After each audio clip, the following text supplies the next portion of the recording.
Let's turn our Bibles to John 3. John 3. Probably most of you probably already figured out what kind of verse I'm going to go to by now. We're going to go to John chapter 3, verse 16.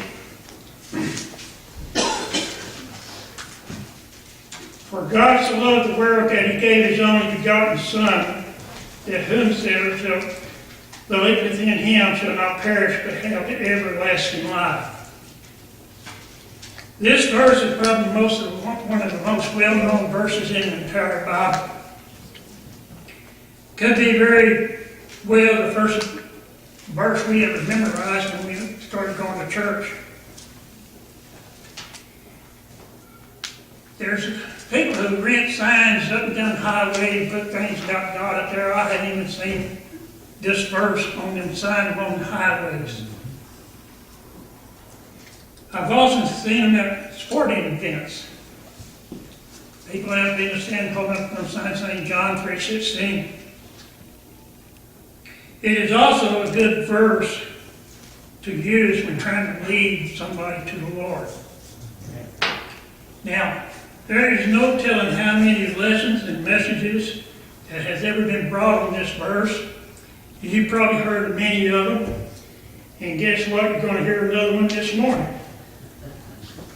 So let's look at John 3:16. Let's look at the first two words, for God. We're going to look at God here for a minute. In Genesis 35, verse 11, he is called God Almighty. In Jeremiah 10:10, it says he is a true God, the living God.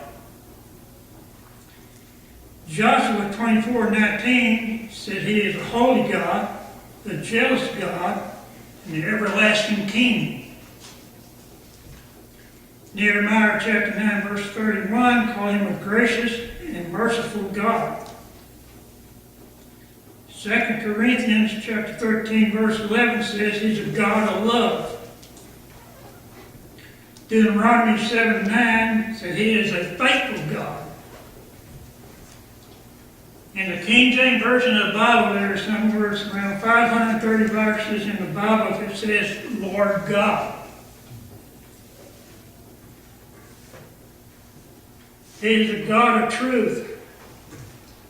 In Deuteronomy chapter 32, verse 4, Psalms 31, verse 5, and Isaiah 65, verse 16. The God that we just talked about is the type of God that most people want to know about and hear about. However, there is another side of God that people don't want to hear. And that's about God is a God of wrath. 197 times in verses in the Bible talk about God's wrath. He is also a vengeful God. 39 verses in the Bible talk about God's vengeance. Romans 12:19 says, dearly beloved, avenge not yourself, but rather give place unto wrath, for it is written, vengeance is mine, and I will repay, saith the Lord.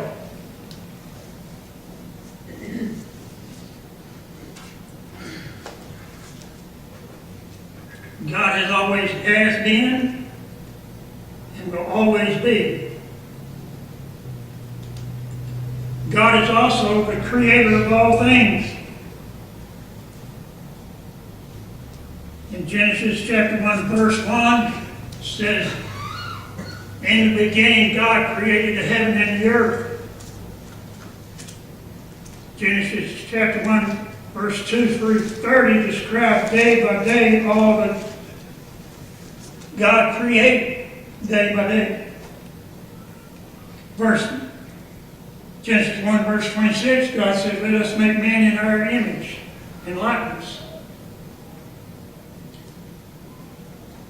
Genesis chapter 2, verse 7 gives us more detail about the creation of man and the creation of women. Now, we read here where we said that he created the heavens and the earth. There is another theory out there called the Big Bang Theory. You heard of it? I have traveled this highways in this United States for many miles, as well as 3 different countries. I come to realize and to know, and you've probably seen something that would make you know this also. If 2 vehicles hit head on, running 70 miles an hour, they don't turn into a used car, they turn into nothing but a pile of junk. So how can we expect that 2 planets flying through space hit together and form a perfectly round Earth? It just don't make no sense. They can't accept the fact that God created it. But that's the reason it is only a theory. God created man. Now there's another theory out there about evolving from monkeys. I have often seen on t-shirts and even on back cars now, it starts out with a monkey and you go across the shirt until it grows in a grown man.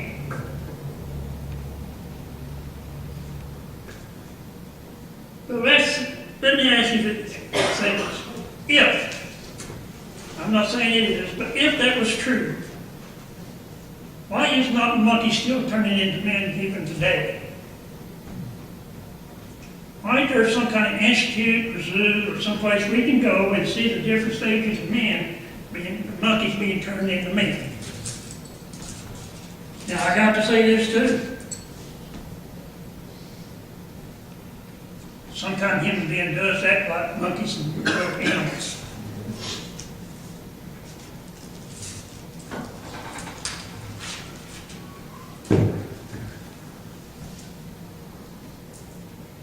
Since God was the creator of all things, God is going to be destroyer of all things. At one point we can read in Genesis where he flooded the world. He didn't destroy the world with the flood, he just destroyed mankind except for Noah and his family. But there is coming a time when he is going to destroy the whole world. In Revelation chapter 21, verse 1, it says, "And I saw a new heaven and a new earth, and the first heaven and the earth was passed away, and there was no more seas." When he destroys the world, this time it's going to be with fire. 2 Peter 3:10. "But the day of the Lord will come as a thief in the night, in which that heaven shall pass away with a great noise, and the elements shall melt with heat, and the earth also and the works thereof or therein shall be burnt up." So next time he destroys, it's going to be with fire. And God made man. He gave him domination over all his creation. And ever since he gave us domination over all his creation, we have been trying to destroy it. We have not been good stewards towards this earth.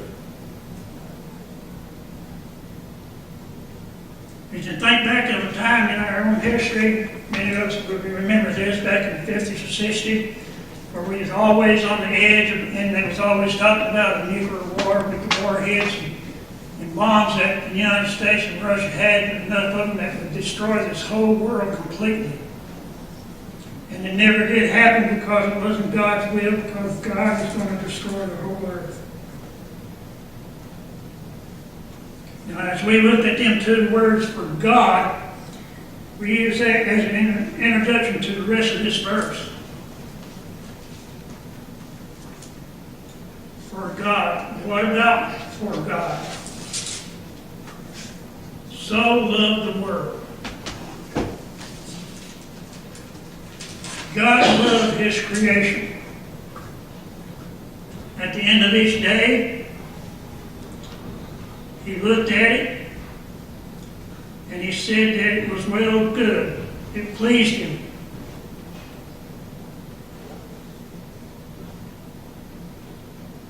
Sometimes when we put something together, when we build it by ourselves, or we just put a prefab table or something together, and we often look at it, we often find flaws in it. And it bothers us, but really, if you really think about it, somebody else might never even see it. But we know it's there. But it was God, there wasn't no flaws.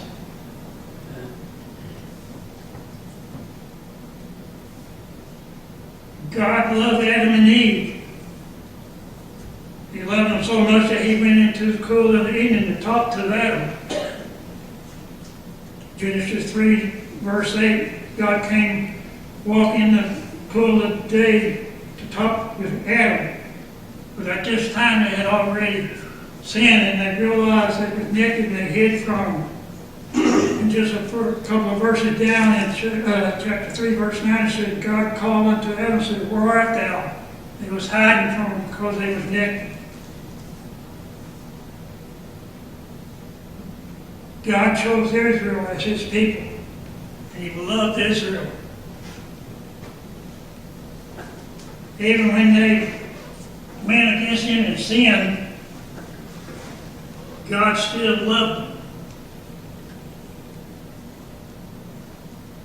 When they worship other gods, during the 40 years of the wilderness when they was walking around, they often murmured against God, and Moses some 10 times they murmured against him.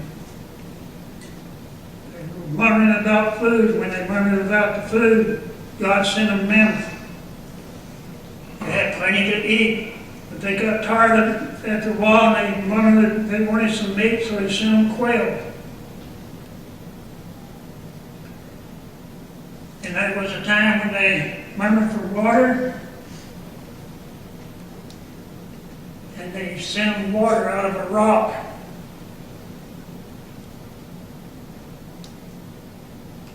However, just as we punish our children when they need punishment, God punishes his children when they need it. He punished the Israelites, the ones who was murmuring against God. And Moses during the wilderness was the generation that came out of Israel, out of Egypt. And none of them was able to see and enter into the promised land. Not even Moses entered into the promised land because he, instead of speaking to the rock, he hit it with his rod.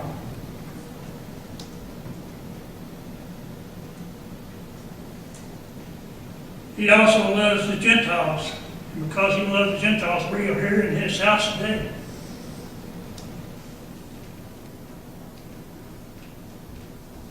And because he first loved us, we are commanded to love him. In Exodus verse 3, Thou shalt have no other God before me. That is one of the first commandments. We often make gods out of many things. We can make gods out of sports.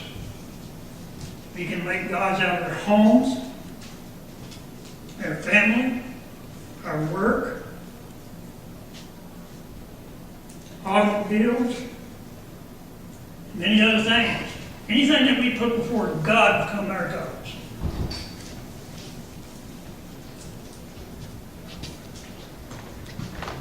And because he loved us, we are commanded to love him. Let's look at Matthew chapter 22 real fast.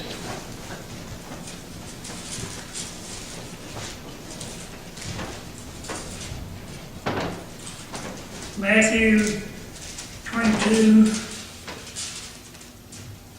verse 37. Now we can go up to verse 34 to put that into it. But when the Pharisees had heard that he had put the Sadducees aside, they was gathered together, and one of them, which was a lawyer, asked him a question, tempting him, and saying, Master, which is the greatest commandment in the law? Now, in the commandments, there's only 10, but in the law, there was many.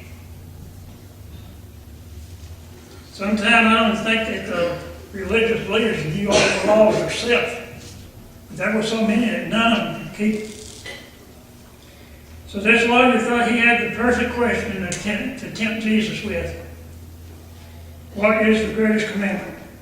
Verse 37. Jesus said unto him, Thou shalt love the Lord thy God with all their heart, with all their soul, and with all their mind. We are to love God first off with all our heart. Our heart is not only the organ in our body that pumps the blood through our bodies to keep it healthy and remove things from our body, but it is also where our true feeling comes from. And where our love comes from. How many of us have ever said to our spouses or those maybe, I love you with all my heart? It's also where our hate comes from. It's also where our gladness and our sadness come from. Matthew 12:35. A good man out of the goodness and sure of his heart bringeth forth good things, and an evil man out of his evil sure bringeth forth evil things. Our heart.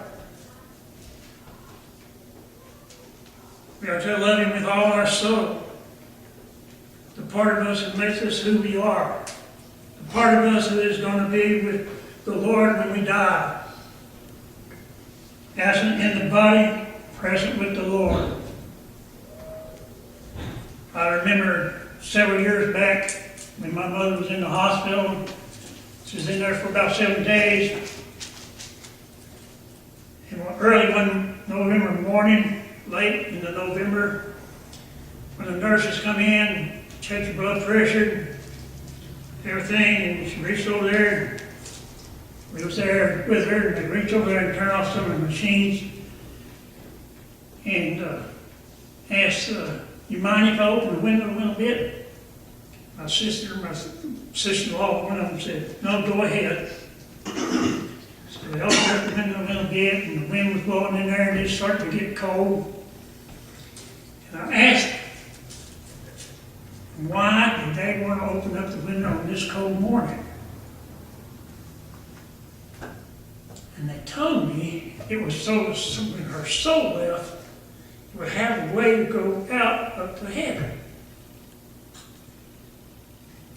I didn't say nothing about this, but I sure thought it. Nothing above us is going to keep our soul from leaving us and going into heaven. There ain't enough cement to fall on us, enough metal. Think about the people that was killed in the towers of 9/11. If their soul needed a way to get out to go to heaven, they would have never left it. Many of them until they was recovered. What about all the sailors whose body still in maybe a submarine or some ship at the bottom of the ocean? If they so needed a little exit, their soul would still be there at the bottom of that boat with them. When we die, our body's going to leave us, our soul's going to leave us, it's going to be with the Lord. We're to love him with all our mind. The part of us that controls what we do is kind of like our computer bank. If we listen to it, it'll tell us what to say. You ever have somebody tell you spoke before you thought about it? It processes what we hear, processes what we see. It tells us our movements, we control our movements. is also stores memories. That's the reason sometimes we can think back about something that happened when we was a child. Something that happened a long time ago.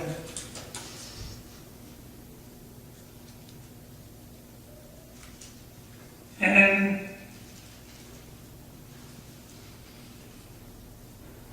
it said, this is the first and greatest commandment. Even in this commandment, we are commanded to love the Lord God first.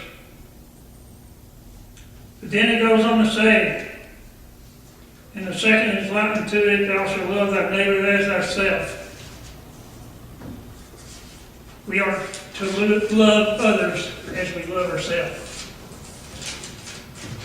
Now, it's easy to love some people, and some people in our life we have come across, it's not so easily to love them.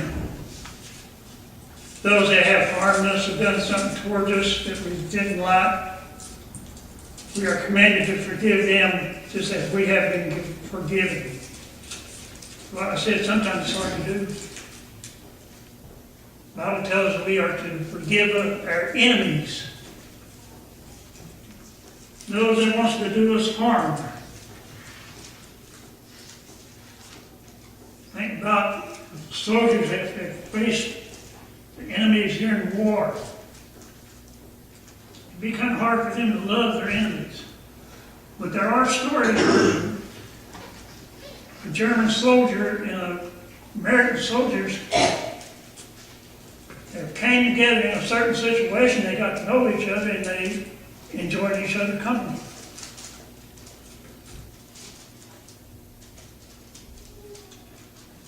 We love others by helping those that are in need. We see people in need all the time.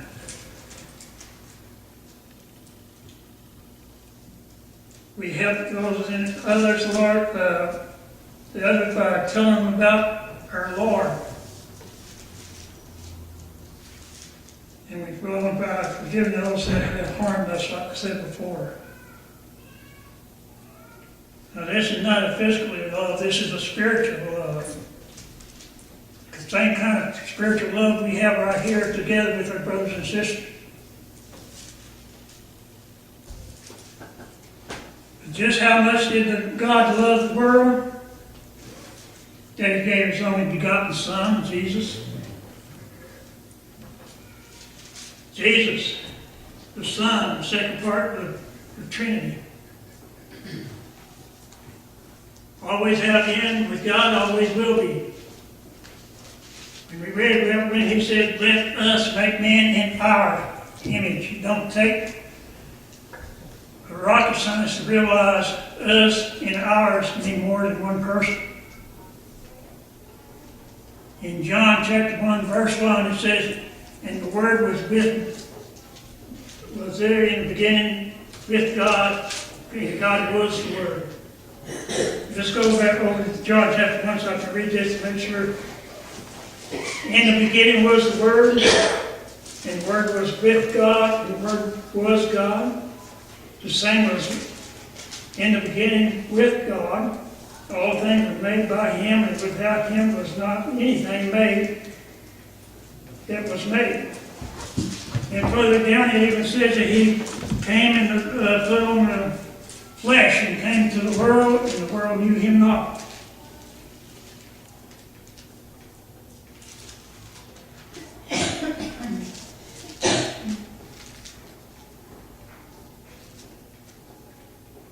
When Adam and Eve sinned, and even before then, I believe God knew that there's going to be a time where He was going to have to send a Savior to this world to save it from their sins.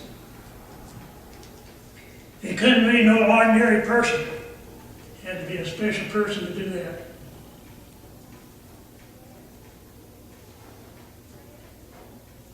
A man that was strong enough to be able to resist some of the things that was done to him. A man who would be able to teach about the kingdom to heal people of all kinds of illness, or sickness, raise the dead from a few minutes to 4 days. A man to be born sinless so he could remain sinless, and a man strong enough to resist the temptation of Satan. Matthew chapter 4, verse 1 through 10 tells us about the 3 temptations of Jesus. If you get time, I ask you to read it, look at it, because we are tempted on our daily lives, and we need something to be able to fall back on and use it as an example of how we can resist the temptation of Satan. It had to be a man who would be willing to give his life for others. We have often read and heard messages about Jesus and how he was betrayed by one of his own. About the kangaroo court that they held. Even in their own laws, it wasn't legally. They held it. About the false witnesses that they got to come in. How the religious leaders at that time inspired the other people to call him to be crucified and let a murderer and a thief go instead of him.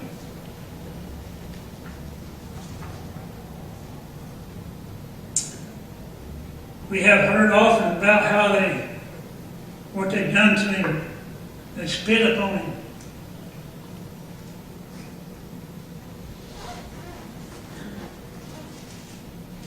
They pulled out his beard. They hit him.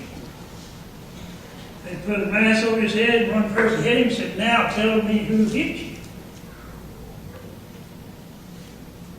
They put a crown of thorns on his head. And it just wasn't metal thorns like we see on rose bushes and mesquite trees. These thorns was long. They plaited him. They put it on the head. When they put it on the head, they pushed it into his head. The thorns went through his skin and hit his skull. And then after all that, they went and nailed him on the cross. They beat him with a whip. And the whip had sharp objects coming out of it, so each time they whipped it, and that whip went across his back, it didn't just barely scratch his back, it tore his skin open.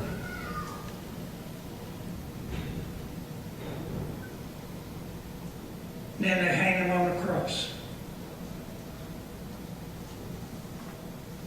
But after all that, all they put him through and all they did to him, Jesus still loved him. Luke chapter 23, verse 24, Jesus says this, forgive them, for they know not what they do. Have you ever thought about this? When they was crucifying Jesus and doing this, they thought they were doing what they wanted to be done. They thought they was having their own way. But in all actuality, all they was doing was filling prophecies in the Word of God in the first place.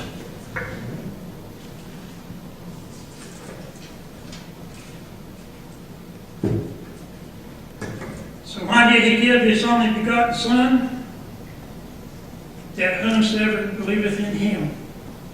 We're going to stop there.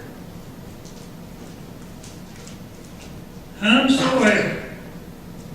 Whomsoever means all, everyone, anyone, regardless of the race, regardless of where we're born at, regardless of where we live, regardless of where we do it at work, or regardless of our sins.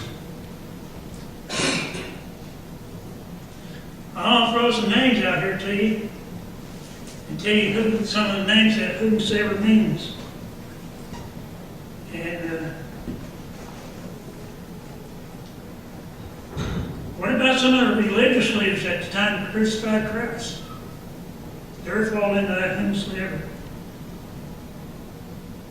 What about in some of our own history that we can think of some of them? Examples such as Adolf Hitler, who killed millions of Jews.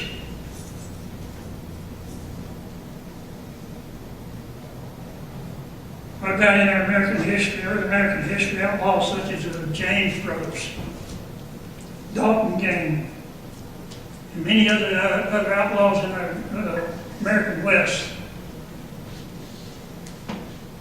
What about some of our early gangsters? John Dillinger, Bonnie and Clyde, Machine Gun Kelly, Babyface Nelson, Maul Parker and her sons. Let's come even close to modern day history. What about somebody like Charles Manson? Timothy McVeigh, Oklahoma City bomber. Ted Bundy, Unabomber, and many more. All those fall under whomsoever. If any of them, at one time in their life, called upon God to forgive them, He did. Whomsoever means the Gentiles, us. Whomsoever. What about the whomsoever? Shall not perish.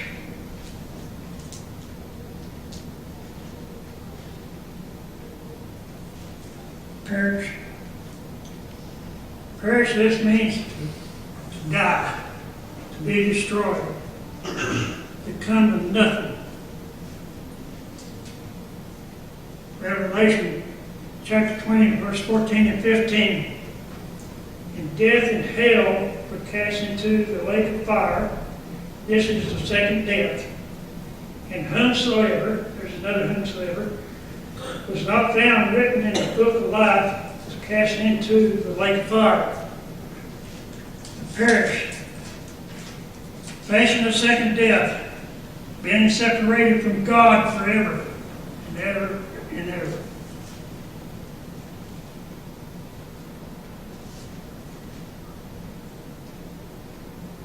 When they stand before that great white judgment seat, their name is not in the book of life. They're going to hear five of the worst words they ever heard in their life. Depart, I know you not. That lake of fire, that body is not like this body here. This body can be burned up. One of the most popular ways to be after death now is cremation. And that's burning another body. So this body can be destroyed by fire. But the body we're talking about is going to be a different body. It's not going to burn up. So those in the lake of fire is going to be suffering and pain and agony for eternity.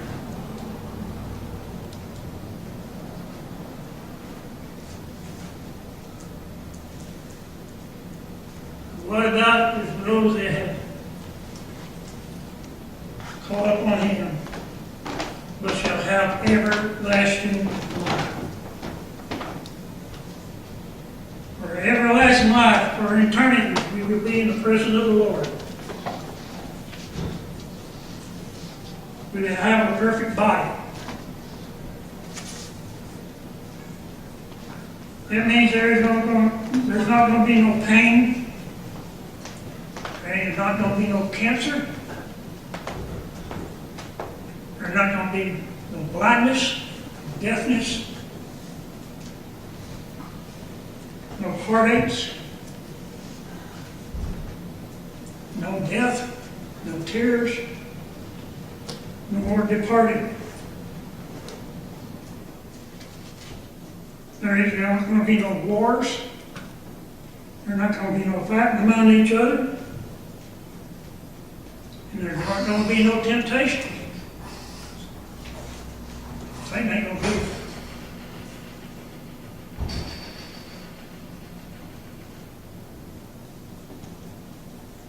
I'm going to say this. I remember a pastor telling us this at one time in one of his messages. When we get to heaven, we're going to be surprised at who we see there.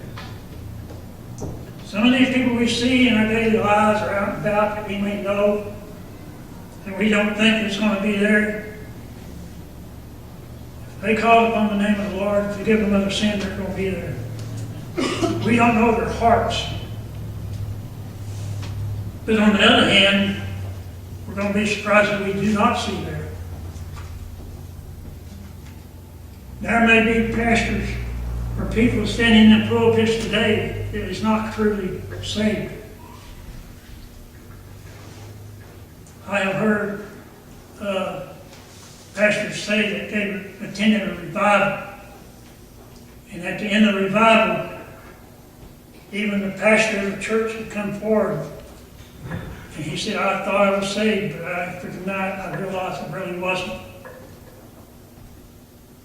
There are deacons in the churches today probably may not be saved. We don't know who they are. We don't know a man's heart. Only God knows that.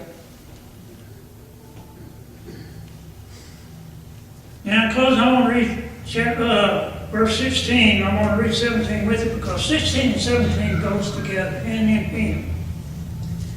For God so loved the world that he gave his only begotten Son, that whosoever believeth in him shall not perish but have everlasting life. For God sent not his Son into the world to condemn the world, but that the world through him might be saved. So them two verses go hand in hand.